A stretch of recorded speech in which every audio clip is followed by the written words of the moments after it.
Good afternoon, students. In today's lecture, we are going to learn about types of elasticity of demand. Okay, in the last lecture, we have learned about elasticity of demand. What is elasticity of demand and concept of elasticity of demand. Then we have also learned about Alfred Marshall definition on elasticity of demand. Okay अभी इस chapter में हम types of EOD के बारे में पढ़ेंगे, मतलब elasticity of demand के बारे में पढ़ेंगे. उसमें तीन हैं. ओके एक तो इनकम इलास्टिसिटी, मतलब इनकम के वजह से डिमांड में कितना चेंजेस आएगा. दूसरा cross elasticity, in this we are going to take substitute goods. And उसके बाद then price elasticity. Okay so let us start with the income elasticity of demand. Okay income elasticity of demand से start करते हैं. It refers to the degree of responsiveness. ये degree of responsiveness कौन करेगा? Demand करेगा. Okay it refers to the degree of responsiveness of change in quantity demanded to a change in income only. मतलब कि यहाँ पे डिमांड रिस्पॉन्स करेगा किसके वजह से? इनकम की वजह से. किसकी वजह से? इनकम की वजह से डिमांड जो है वो रिस्पॉन्स करेगा. मतलब कम ज़्यादा, अगर इनकम ज़्यादा है तो डिमांड विल बी रिस्पॉन्सिंग मोर, अगर इनकम कम है तो डिमांड विल बी रिस्पॉन्सिंग लेस, मतलब चेंज होगा. ओके यहाँ पे other factors including price remain constant. जो प्राइस है वो रिमेन कांस्टेंट रहेगा क्योंकि हमने यहाँ पे इनकम लिया है. तो इसका सिंबल कैसे लेंगे? E Y is equal to E Y, यहाँ पे वाई मतलब इनकम है. ओके वाई जो है वो सिंबलाइज करता है इनकम को, एंड ई मतलब elasticity. Okay so percentage change in quantity demand to a percentage change in income, मतलब इनकम जो भी रहेगा उसके अकॉर्डिंग हमारा डिमांड क्या है वो चेंज होगा. तो symbolically how you have to write elasticity of income is equal to elasticity of income is equal to percentage change in quantity demanded to a percentage change in price. जो यहाँ पे हमने words में लिखा उसी को हमने सिंबल में लिखा है परसेंटेज चेंज, मतलब delta. Okay in quantity demanded to a percentage change in price. Okay फिर इसका अगर इक्वेशन हम सॉल्व करते हैं तो डेल्टा क्यू मतलब ये चेंज वाला प्राइस है और क्यू मतलब ओरिजिनल है हमारा. ओके ये क्यू ओरिजिनल डिमांड है और delta Q is change in demand. वहीं पे y means delta y is change in income and y मतलब इनकम. फिर इसको जब हम सॉल्व करेंगे, ओके यू नो जो डिवीजन को जब हम मल्टीप्लिकेशन में कन्वर्ट करते तो रेसिप्रोकेट होता है, रेसिप्रोकल होता है. यू ऑल नो दैट, आपने मैथ्स में पढ़ा होगा. ओके तो जब ये डेल्टा क्यू अपॉन क्यू अगर आप इसको सॉल्व करते हैं division if it's turning into multiplication तो रेसिप्रोकेट होगा. तो ये जो y है ये ऊपर जाएगा और डेल्टा y नीचे आएगा. ओके और अगर आप इसको सॉल्व करोगे तो you will get the answer. Okay यहाँ पे दिया है delta refers to represent change and Q is original demand, Y is original income. Change in delta Q is change in quantity demanded and delta Y is change in income of a consumer. तो you have to remember income में what points you have to remember. The first point is it refers to degree of responsiveness of change in quantity demanded to change in income, other factor remains constant. ये आपको याद रखना है. फिर उसके बाद उसी को आपको क्या करना है सेकंड पॉइंट में you have to write it in the what will see, you have to write in a words. Okay then तीसरे में you have to write in a symbol and then जो भी आपने लिखा वो आपको यहाँ पे एक्सप्लेन करना है कि डेल्टा क्यू मतलब पहले तो डेल्टा क्या है? Represents change. Okay then Q original demand, Y original income, then change in what will say delta q is change in quantity demanded and delta y is change in income of a consumer.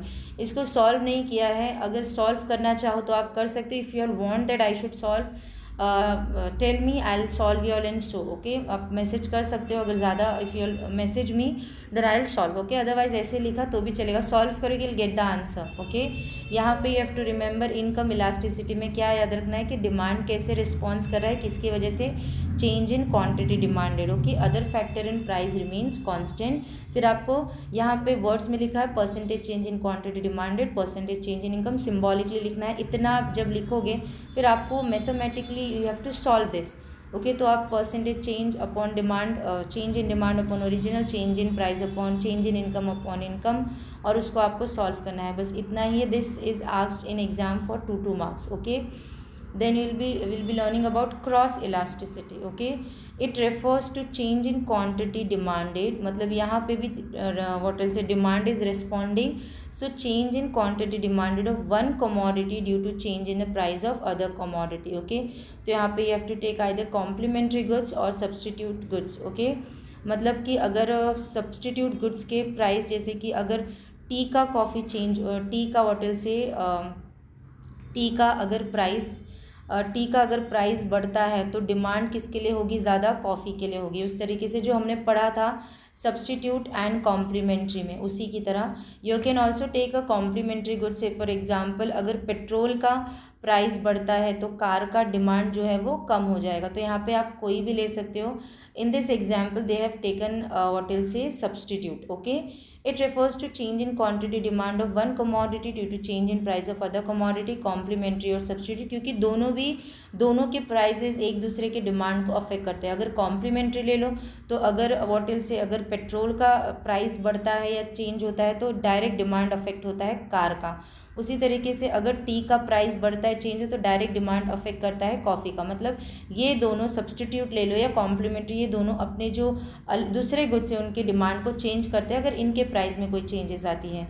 Okay, then this you have to write C means cross. तो यहाँ पे elasticity of cross is equal to percentage change in quantity demand of A, यर you can take tea.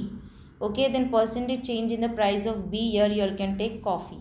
Okay, आप ऐसे example लेके कर सकते हो। A is original commodity, B is other commodity, new commodity नहीं, अदर कमोडिटी। ओके, देन उसी को आपको सिम्बॉलिकली यर you have to write symbolically percentage change in percentage, ये change in quantity demand of commodity A, percentage change in price of commodity B, क्योंकि price अगर change होगा तो डायरेक्टली डिमांड अफेक्ट करेगा। ओके, देन आपको इसको solve करना है। What will say change in quantity of A upon original change, यहाँ पे price change in price of commodity B upon original, and then वापस आप जब इस डिवीजन को मल्टीप्लिकेशन में करोगे कन्वर्ट मैथमेटिकली, ओके, आपने 6 या 7 स्टैंडर्ड में यू ऑल हैव लर्न, तो इट विल रेसिप्रोकेट, ऊपर का नीचे, नीचे का ऊपर चला जाएगा। सिर्फ इतना ही करना है। If you all want I should solve then message में आई सॉल्व, अदरवाइज ऐसे लिखा तो भी चलेगा। Okay, now QA is original quantity demanded of commodity A, then is delta QA is change in quantity demand of commodity A, then PB is original price of commodity B, delta PB is change in the price of commodity B. Okay, I hope you all have understood. Then price elasticity of demand, price elasticity of demand ये तीसरा है। इसी के 5 अलग अलग parts हैं जो हम पढ़ेंगे। According to professor Alfred Marshall, price देखो, अल्फ्रेड मार्शल ने बेसिकली अपने जो भी कुछ हमको लॉ पढ़ाया है डिमांड का, या उन्होंने सिर्फ प्राइस दिया है, तो जहाँ जहाँ पे प्राइस होता है वहाँ पे अल्फ्रेड मार्शल का डेफिनेशन एक्सप्लेन किया जाता है। ओके, तो according to professor Alfred Marshall, price elasticity of demand is ratio of proportionate, मतलब ये रेशियो किसका है, प्रपोर्शनेट चेंज, मतलब percentage change in quantity demanded to a proportionate, मतलब परसेंटेज चेंज इन प्राइस। तो अल्फ्रेड मार्शल ने क्या बोला है कि प्राइस इलास्टिसिटी ऑफ डिमांड क्या है, रेशियो है। Okay, price elasticity of demand क्या है, रेशियो। किसका रेशियो, परसेंटेज बोलो या प्रपोर्शनेट बोलो, change in quantity demanded to a percentage change in price. Okay, then symbolically it is written, you all can see ED is equal to percentage change in quantity demanded to a percentage change in price. This is written in words. Symbolically you have to write percentage change in quantity demanded to a percentage change in price. Okay, फिर उसको भी, ये हमारा new demand है, ये हमारा original demand है, divide by ये हमारा न्यू प्राइस है, ये हमारा ओरिजिनल प्राइस है। ओके, फिर इसको जब आप सॉल्व करोगे as per mathematical law, division से जब मल्टीप्लिकेशन में होगा तो रेसिप्रोकेट, मतलब ऊपर से नीचे हो जाएगा। ओके, इतना ही करना है, ज़्यादा कुछ इसमें करना है नहीं है। If you want solving then I solve. Now Q is original quantity demanded, delta Q is difference between new quantity and original quantity. Okay, say for example demand जो था ओरिजिनल Q था वो 10 था। Okay, and then change in जो new demand था, you can say new demand Q1, wait a minute. Okay, जैसे कि हमारा original demand was 10 and Q1 जो है हमारा न्यू डिमांड वो 12 हो गया, मतलब प्राइस क्या हुआ होगा, कम हुआ होगा। तो हमारा जो न्यू डिमांड होगा वो कितना होगा, 10 - 12 इज इक्वल टू 2। तो हमारा जो चेंज हुआ है, कितने से चेंज हुआ है वो लेने का, ये नहीं लेने का। ओके, कितने से चेंजेस आए, तो यहाँ पे कितने से चेंजेस आए, 2 से आए, तो आपको 2 लेना रहेगा। तो Q is original quantity demanded and delta Q is difference between new quantity and original quantity, then P is original price and यहाँ पे delta P is difference between new price. जैसे कि डिमांड का किया था ना, उसी तरीके से प्राइस, डेल्टा P मतलब न्यू प्राइस नहीं, डिफरेंस बिटवीन। ओके, तो डिफरेंस बिटवीन जैसे कि प्राइस अगर से फॉर एग्जांपल प्राइस अगर वेट अ मिनट, अगर ओरिजिनल प्राइस हमारा था 20, ओके, ओरिजिनल प्राइस, और P1 जो है वो हमारा न्यू प्राइस है तो 25, तो डेल्टा P क्या रहेगा, 20 - 25 तो 5, ये आपको लेना है, 5 लेना है, 25 नहीं लेना है। Okay, I hope you all have understood what are the types of elasticity of demand. Now we'll be learning about types of price elasticity of demand. Okay, in this chapter we'll be learning about types of price elasticity of demand. Price में there are 5 types. Okay, एक तो perfectly elastic है, okay, then दूसरा perfectly inelastic है, ये वाला perfectly inelastic, and जो तीसरा है, ओके, यूनिटरी इलास्टिक, तीसरा है हमारा यूनिटरी इलास्टिक। देन उसके बाद फोर्थ जो है वो रिलेटिवली, मतलब थोड़ा थोड़ा चेंजेस दोनों में, रिलेटिवली मतलब दोनों में थोड़ा थोड़ा चेंजेस आएगा, और रिलेटिवली इलास्टिक, एंड फिफ्थ जो है relatively inelastic. Okay, so let us start with the perfectly elastic demand. Okay, ये इलास्टिक का what will say it is a sign of elastic, ये इस तरीके से परफेक्टली इलास्टिक डिमांड, परफेक्टली मतलब एकदम इलास्टिक डिमांड। ओके, यहाँ पे we will be learning when a slight or zero change in price bring about infinite change in quantity demanded of that commodity। मतलब price के एकदम थोड़े से चेंज होने से, स्लाइट, एकदम स्लाइट, माइन्यूट सा, ओके, प्राइस के एकदम थोड़े से चेंज होने से, प्राइस का जो एकदम थोड़ा मतलब स्लाइट चेंज आप बोल सकते हो, ओके, जो डिमांड है उसमें अनगिनत चेंजेस आना, इनफाइनाइट चेंजेस आना, उसको बोलते हैं परफेक्टली इलास्टिक। इलास्टिक मतलब जो चेंज होता है, जो तनता है। ओके, परफेक्टली मतलब एकदम ज़्यादा, प्राइस के थोड़े से चेंज होने से डिमांड में एकदम ज़्यादा चेंजेस आ जाना, उसको बोलते हैं परफेक्टली इलास्टिक डिमांड। ऐसा प्रैक्टिकली होता नहीं है बेसिकली, अगर आप देखने जाओ तो ये कोई प्रैक्टिकल नहीं है, it is theoretical, I can say it's more theoretical rather than practical. Okay, so when a slight or zero change in price bring about an infinite, अनगिनत चेंजेस, मतलब प्राइस का थोड़ा बदला कि डिमांड एकदम ज़्यादा हो गया। Okay, change in quantity demanded of that commodity is called perfectly elastic. Price यहाँ पे बहुत थोड़ा, तो उसको हम गिनेंगे भी नहीं, आप आगे आप when will see the diagram ना, उसमें प्राइस में आपको ग्राफ में दिखाया भी नहीं जाएगा क्योंकि वो इतना माइन्यूट है कि it's not countable. Okay, so it is only theoretical concept, मतलब ऐसा प्रैक्टिकली होता नहीं है। फॉर एग्जाम्पल 10% अगर प्राइस गिरा तो may lead to infinite rise in demand, मतलब प्राइस जो है वो 10% से क्या हो गया, कम हो गया, तो जो आपका डिमांड है आप ले लो 60% से बढ़ गया। ऐसा होता नहीं है कभी भी, ये थियोरेटिकल कंसेप्ट समझ में आया। तो परफेक्टली इलास्टिक में क्या याद रखना है कि प्राइस के थोड़े से चेंज होने से डिमांड में अनगिनत चेंजेस आना, जिसको बोलते हैं infinite, it is not practically applicable. Okay, फिर इसको आपको लिखना है percentage change in quantity demand to a percentage change in price, so ED is infinite. Okay, I hope you all have understood. You all can see the graph, ये price का graph है।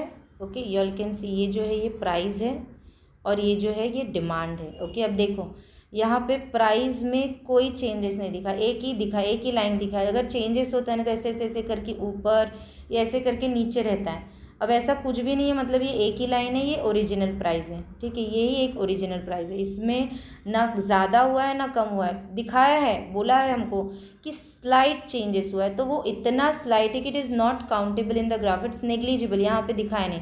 और demand, ये देखो इधर line ही नहीं है, मतलब अनगिनत डिमांड बढ़ते ही जा रहा है।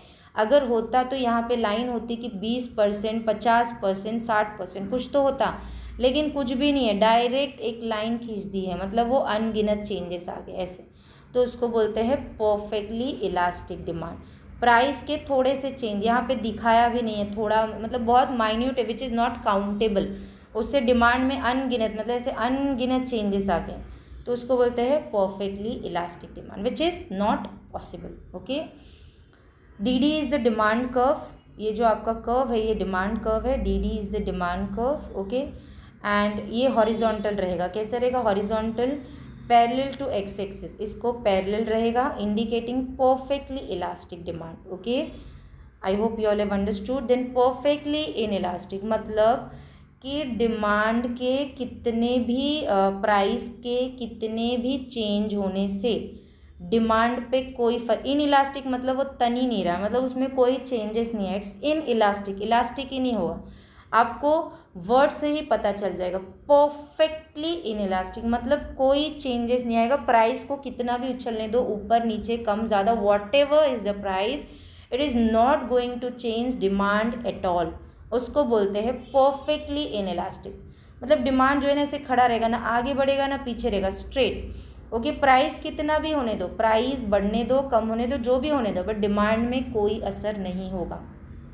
Okay, when a percentage change in price when a percentage change in price has no effect on the quantity demanded, मतलब प्राइस कितना भी चेंज होने दो डिमांड पे कोई फ़र्क नहीं पड़ रहा है, इस called perfectly in elastic. In elastic याद रखना, इन इलास्टिक मतलब डिमांड में कोई चेंजेस नहीं, परफेक्टली इन इलास्टिक मतलब डिमांड में कोई, जब हम रिलेटिवली इन इलास्टिक पढ़ेंगे ना, इसमें रिलेटिव इन इलास्टिक भी है, तो जब हम रिलेटिव इन इलास्टिक पढ़ेंगे तो आपको कैसे डिफ्रेंशिएट करना है कि परफेक्टली इन इलास्टिक है कि रिलेटिव। परफेक्टली मतलब थोड़ा थोड़ा, परफेक्टली मतलब दोनों में थोड़ा थोड़ा, तो कैसे थोड़ा, प्राइस में बहुत ज़्यादा चेंजेस होगा, से फॉर एग्जांपल प्राइस में 50% तो डिमांड में ओनली 25%, रिलेटिव है इन इलास्टिक लेकिन ज़्यादा नहीं। परफेक्टली मतलब एकदम ज़्यादा। ओके, परफेक्टली मतलब प्राइस कुछ भी होने दो डिमांड में कोई चेंजेस नहीं, इन इलास्टिक मतलब कोई चेंजेस नहीं आएगा। तो when a percentage change in price is no effect in quantity demanded of a commodity is called perfectly elastic. For example price जो है 20% से कम हो गया, will affect no affect the demand, मतलब वो डिमांड को अफेक्ट नहीं करने वाला, प्राइस कुछ भी कम होने तो डिमांड में कोई फर्क नहीं आएगा। So it is equal to, यहाँ पे you have to write in what will say symbolically, it is equal to percentage change in quantity demanded to a percentage change in price. देखो प्राइस में 20% से चेंजेस आए लेकिन demand में कुछ नहीं, तो अगर आप इसको डिमांड करो मैथमेटिकली इफ यू सॉल्व, तो ज़ीरो से अगर आप कोई भी नंबर डिवाइड करते हो तो ज़ीरो ही आता है, मतलब डिमांड में कोई चेंजेस नहीं आया, प्राइस में 20% से फॉल हुआ है तो भी डिमांड से कोई चेंजेस नहीं आया। Okay, now in practice such situation occurs, for example demand for salt and milk. अभी आप बोल सकते हो कि demand for salt and milk क्या है, demand for salt and milk आपका नेसेसिटीज़ गुड होता है। ओके, सॉल्ट हो गया, मिल्क हो गया, ऑयल हो गया, तो इसका प्राइस कुछ भी रहने दो लेकिन इसके डिमांड में कोई, क्योंकि ये नेसेसिटीज़ है, दीज गुड्स आर नेसेसिटीज़, इसके बिना हम रह नहीं सकते। येस और नो, नेसेसिटीज़ गुड के आइदर प्राइस बढ़ने दो या प्राइस कम होने दो, इसका डिमांड पे कोई फ़र्क नहीं पड़ेगा। I hope you all have understood. Okay, see यहाँ पे दिया है डायग्राम, ये रहा आपका वाई एक्सिस। ओके, ये रहा आपका Y axis, then this is your X axis. अब देखो ये जो है ना, ये ओरिजिनल प्राइस है, ये आपका ओरिजिनल, तो ऐसे स्ट्रेट लाइन, जो ओरिजिनल रहता है ना स्ट्रेट, न्यू रहता है तो ऐसे ऐसे ट्रेसेबल रहता है। ओके, तो this is your original what will से प्राइस। अभी प्राइस चाहे 25% या 20% दिया है तो 20% से चाहे बढ़ने दो या 20% से कम होने दो, लेकिन ये रहा डिमांड, ये आगे भी नहीं बढ़ रहा है पीछे, ये कांस्टेंट है। ओके, तो इसको बोलते हैं इन इलास्टिक। क्या बोलते हैं, in elastic, because price what ever price is jumping, either is jumping high or is jumping low, it's not making any changes on the demand is constant. So how curve it will form, it will form vertical straight line. How it will form, vertical straight line parallel to y axis. Okay, see, you all can see price either it's rising or it's decreasing, what is your original price? Say for example your original price is 100, so either it's becoming 120 or 80, but demand is constant. Why? Because necessity goods price को जो भी रहने दो वो आपका basic है, आप उसको डिमांड करोगे, तो ये किस में आएगा? और हमेशा याद रखना नेसेसिटीज गुड्स के डिमांड हमेशा इन इलास्टिक रहेंगे। आपको ऑब्जेक्टिव्स में पूछा जाएगा a demand for milk is dash good, elastic, in elastic, तो आपको लिखना है इट इज़ इन इलास्टिक। हमेशा याद रखना जो ज़रूरी गुड्स है उसके डिमांड हमेशा इन इलास्टिक रहेंगे। Okay, you can see in the figure when the price rises OP to OP1 and when price falls from OP to OP2 demand remains unchanged to OQ। ये रहा आपका demand, ये रहा, ये बदलेगा ही नहीं। ओके, ये कांस्टेंट है, ये कितना भी बदलने दो। therefore the demand for curve is vertical straight line parallel to y axis indicating perfectly inelastic demand। Okay, now unitary, ये दोनों में मतलब इक्वल चेंजेस आएगा, यूनिटरी मतलब दोनों में बराबर के चेंजेस आएंगे। When the percentage change in price leads to proportionate change in quantity demand it is said to be unitary. For example अगर 50% से आपका प्राइस जो है अगर 50% से इफ़ प्राइस फॉल्स देन 50% से आपका डिमांड राइज होगा। ये हमारा नॉर्मल जो हम पढ़ते आए हैं, तो आपका डिमांड कर्व ऐसे रहेगा, नॉर्मली जो हमारा डिमांड कर्व ऐसे रहता है। ओके, इसमें कोई चेंजेस नहीं आएगा। When price falls from OP to 50% demand rises from OQ to OQ1 50%, therefore the slope of demand curve is rectangular hyperbola. ये आपको if you can see it's forming a rectangular and उसके ऊपर है, तो आपका curve जो रहेगा वो रेक्टेंगुलर हाइपरबोला रहेगा। Okay, then relatively elastic demand. Okay, ये रिलेटिवली इलास्टिक डिमांड मतलब इलास्टिक हुआ है, मतलब डिमांड ज़्यादा चेंज हुआ है। तो अगर आपका जो प्राइस है वो 50% से बढ़ता है, okay, otherwise you can take an example of fall. Okay, अगर आपका प्राइस 50% से फॉल होता है तो आपका जो डिमांड है वो 100% से बढ़ जाएगा, more than 1। Okay, if you solve it's more than 1, उसको बोलते हैं रिलेटिवली इलास्टिक डिमांड।